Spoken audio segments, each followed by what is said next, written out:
Warren Buffett and the Interpretation of Financial Statements Summary provides a free book summary, key takeaways, review, top quotes, author biography and other vital points of Mary Buffett and David Clarke's book. It helps you to learn the way Warren Buffett finds the best stocks. He does this by taking hints from financial statements. Financial statements have signs about a firm's future performance. Warren Buffett is on a constant search for such cues. And this has placed him among the list of world's wealthiest people. Hence, seeing how he interprets financial statements is very helpful. He computes appropriate ratios from the financial records. Then he uses these ratios to identify the most promising firms. Beginners can learn the most from this book, Warren Buffett and the Interpretation of Financial Statements. But the writers include smart tips for even experienced investors. We recommend it for readers wanting a basic knowledge of financial records analysis. Also, for people who wish to learn how Buffett chooses his investments, it's a must-read. Summary: The Divergent Styles of Warren Buffett and His Mentor. During the 1950s, Benjamin Graham was Warren Buffett's mentor. Graham was a professional investor and economist. He believed in value investing. That is, buying firms having low share prices. Buffett was Graham's pupil at Columbia University, New York. He then later went on to work for Graham's investment firm. When he began his own business, Buffett changed Graham's technique in many ways. For example, Buffett unfollowed Graham's rule to sell shares once they increase by 50%. It's because at times their prices can rise even more. Graham used to buy stocks by its cost. That is, the lower, the better. But Buffett prefers high-grade firms with steady cash flows. So, he's used to paying a fair price for their stocks. This need not be the lowest price. Graham believed in the importance of keeping a diverse stock portfolio. This increased the chances of well-performing stocks to balance losers. In contrast, Buffett favors a portfolio focusing on a few stocks.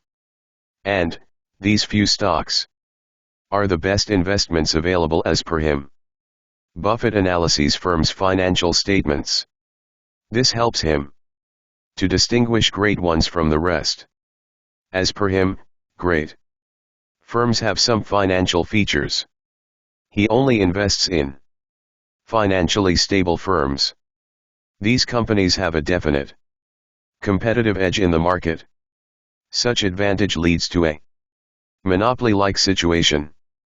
And this, in turn, allows them to sell more or charge more.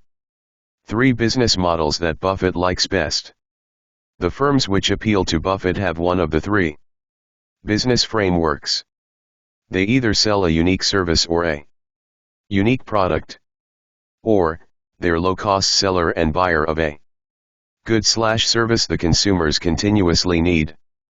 Companies selling unique goods include Coca-Cola, Hershey, and Budweiser. Many other firms also sell soda, chocolate, and beer. But they don't have the brand power of Coke, Hershey's, and Bud. Companies will sell unique services include Wells Fargo, Moody's Corp., and H&R Block Inc. Costco and Walmart have a third business model. That is, they're low-cost providers of staple things like clothing and food. Buffett prefers these brands because they rule a part of the customer's mind. Hunting for value in financial statements. To learn about a company, Buffett reads 3 kinds of financial statements. These are the cash flow statement, income statement, and balance sheet. He analyzes these records separately and together. And then he predicts the future of a firm plus its share value. The income statement is prepared yearly and quarterly. It summarizes operating costs, revenues, net results, and overhead expenses. The cash flow statement presents cash consumed or provided by three activities. These are investments, operations, and financing activities. In contrast, the balance sheet shows a company's condition. At one point, it summarizes the position of liabilities and asset for a given period. Buffett checks many line items in these statements. He then analyzes the company's strengths and weaknesses. For example, he deducts the COGS from revenue to get gross profit, GP. Then he divides GP by revenue to find the GP margin. A company which steadily gets margins of 40% has a keen competitive edge. A firm's operating activities produce their selling, general, and admin, SGA, expenses.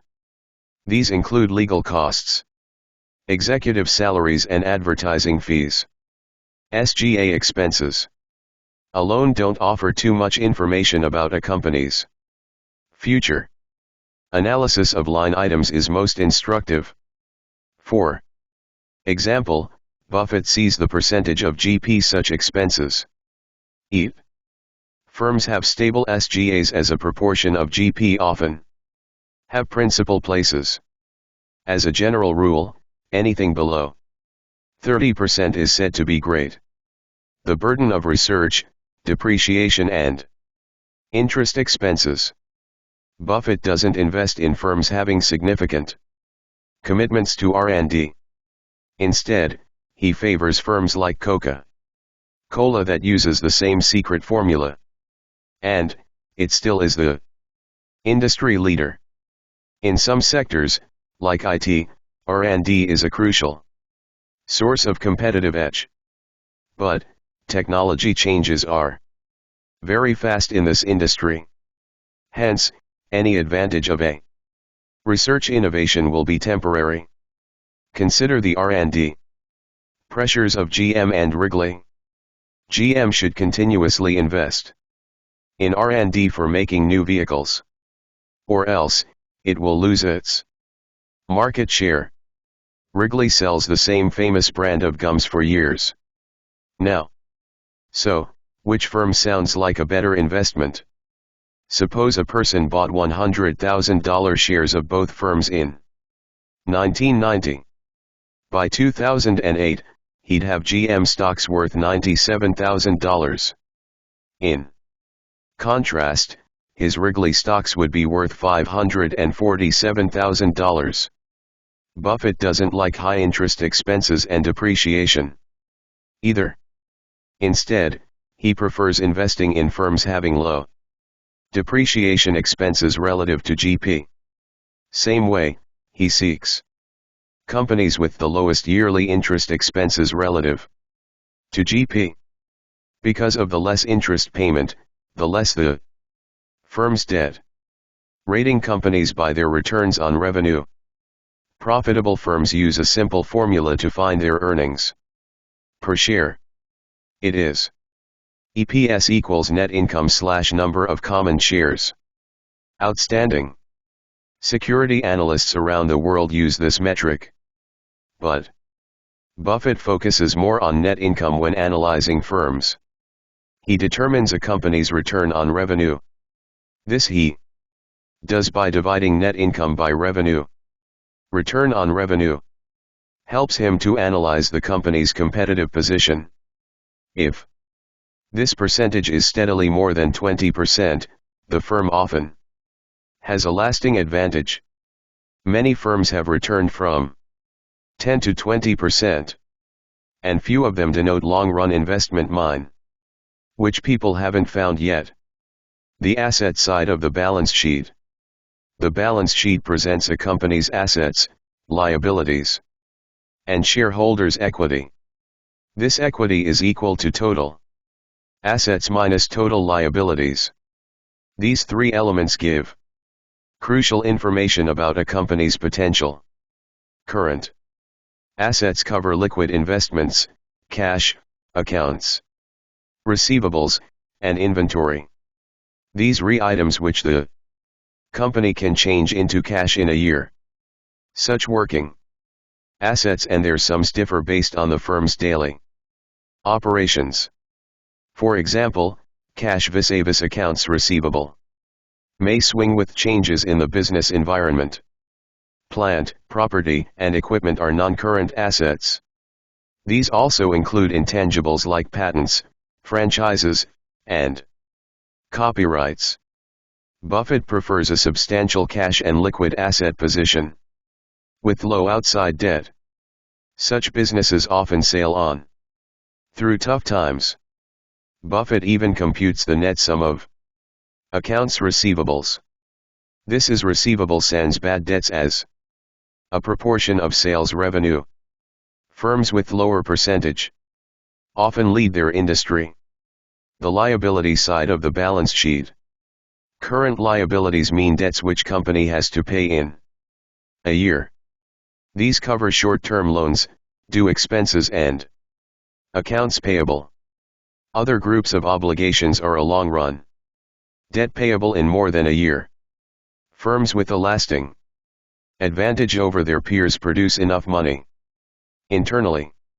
This prevents the need to amass vast sums of long-term debt. Companies' liquidity is calculated as a ratio of current assets to current liabilities. This is the current ratio. In traditional analysis, a ratio of more than 1 represents good liquidity.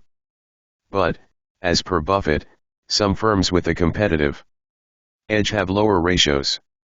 This because they're strong businesses don't need a massive cushion against insolvency.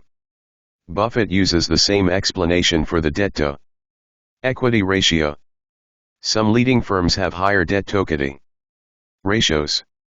It's because they consume a large part of their net income to pay dividends or to rebuy stocks. These uses of earnings impact the growth of stockholders' equity. But, neither shows that a firm is facing high rival pressure.